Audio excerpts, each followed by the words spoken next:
Good morning. I want to recap my meeting from this morning. We talked about follow-up, the power of follow-up.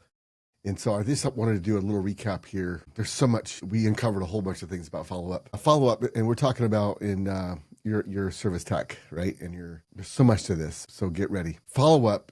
Do you know what the most productive follow-up is? It's the fifth one. You follow up and you want to make sure they got your estimate. Then you follow up again to answer any questions they might have. You follow up to see if they've got their estimates back yet, right? Anyway, you follow up and follow up. There's ways to do it.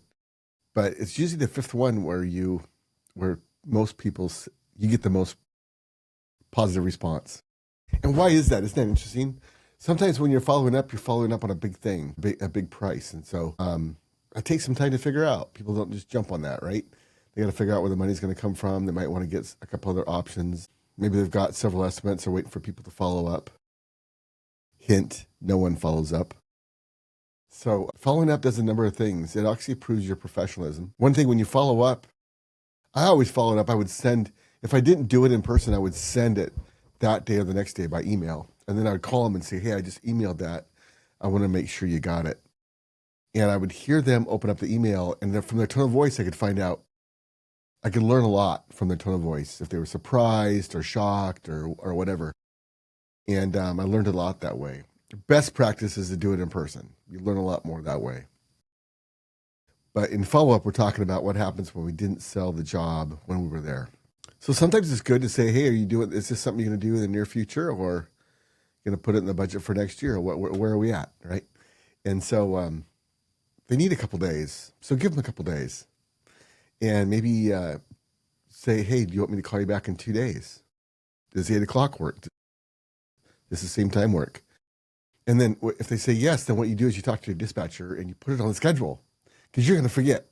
And you're going to put it on the schedule that, hey, Thursday morning, have me call Mrs. Smith about the repipe.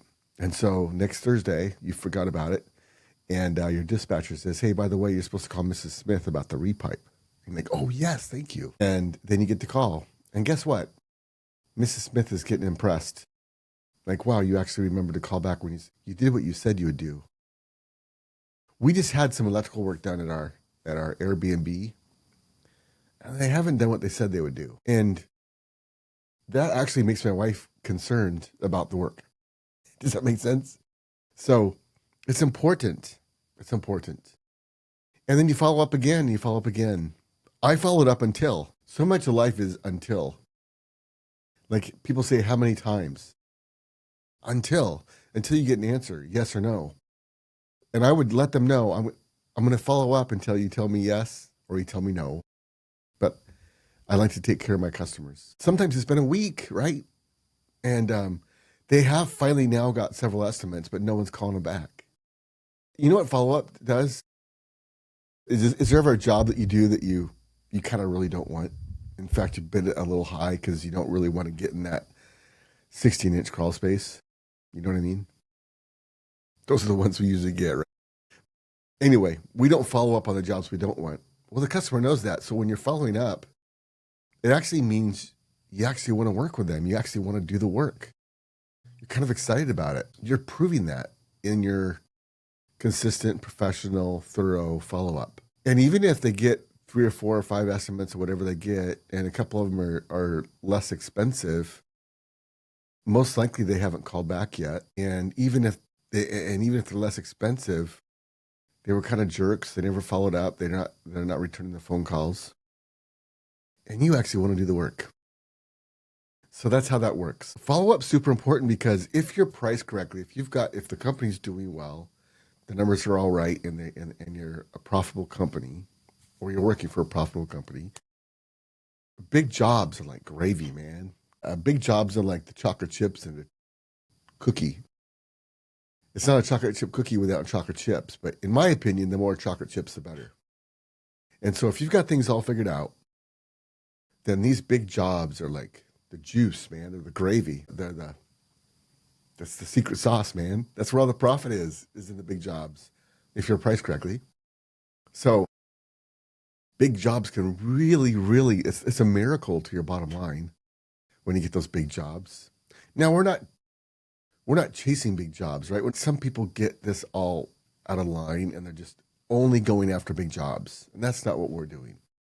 We just understand that when we make our presentation, about 20% of the people are going to spend 4 times as much as the average. And then out of those 20%, 20% of those 20% are going to spend about 4 times as much as that average.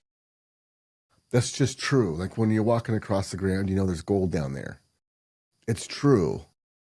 The thing is, there's veins of gold, right? Like it's not linear. It's not. Oh, when you find some gold, you wonder if there's some gold there, some more, and you dig a little bit deeper. And so all we're doing is we have a process in place so that we uncover the gold nuggets and the gold veins. That's what we're doing here. And you do that in the follow-up. A lot of the work's done in the follow-up. I had a file system, just some methodology. I had a file system so that I would put the estimates out, and then if I didn't get a sale, I'd put it in my follow-up, and then every day I would pull that out, and I had notes about the dates that I'd followed up on it. And I would follow up until. And after about a week or two, sometimes people would quit responding. And you know what the truth is? Sometimes they're just too nice. You're too nice, I'm too nice, they're too nice to really say, you know, you did such a good job, you're so good in your follow-up, and you're so nice and professional. They don't want to tell you no, even though they've already had the work done by somebody else. So they're not taking your phone call. So at some point, you actually have someone else do the follow-up. I would have my dispatcher make the phone call. And sometimes the dispatcher would get the real news. Hey, Dennis was nice, did a great job, but we found someone else cheaper. And so the work's already done. So for some reason, they just wouldn't tell me. So at some point, I have someone else make the phone call, make the follow-up, and you get the truth that way. When you get to a big enough company, we got to a big enough company where we had so much follow-up work to do, that became a position. A lady, actually, one of our dispatchers, figured that out. And she actually made a job for herself. And she became one of our secret weapons, where she did all the follow-up work on all the jobs that didn't sell. And I'm not talking about big jobs.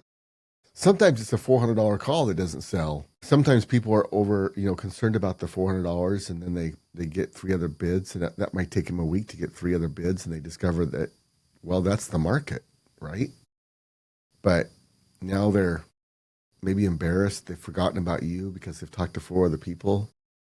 And so follow-up is on everything. And it's as easy as, hey, we were out there. I noticed we didn't do any work. I just want to make sure you got taken care of, right? But follow-up can be on a small job as well.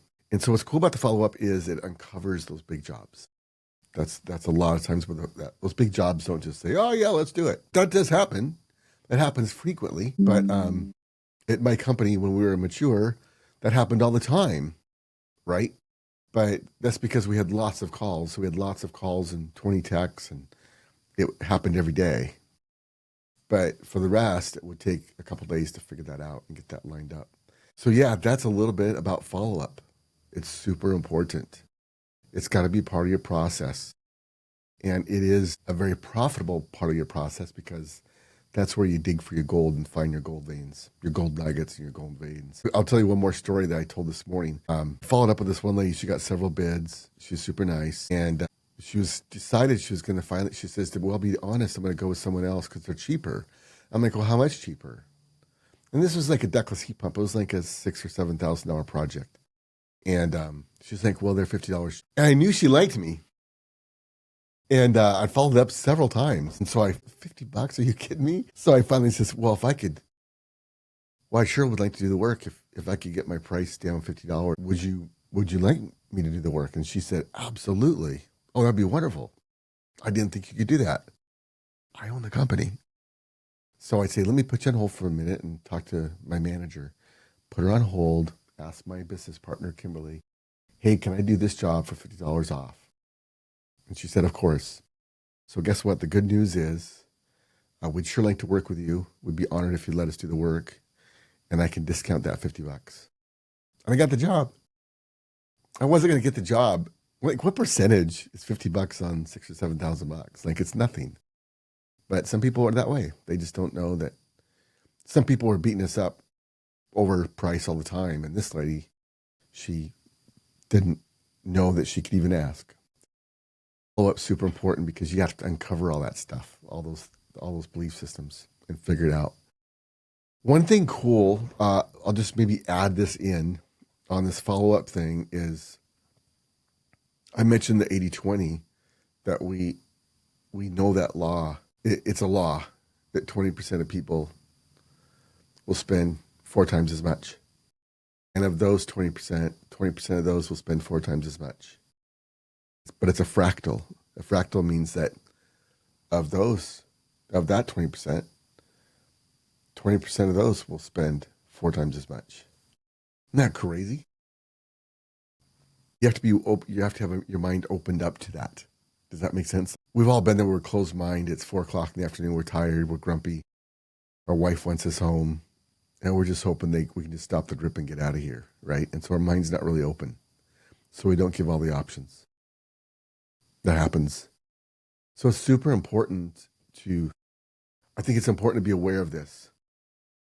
So if your average invoice is $1,000, 20% of the people will pay $4,000 for something if you offer it. And 20% of those people will spend 4 more times as much.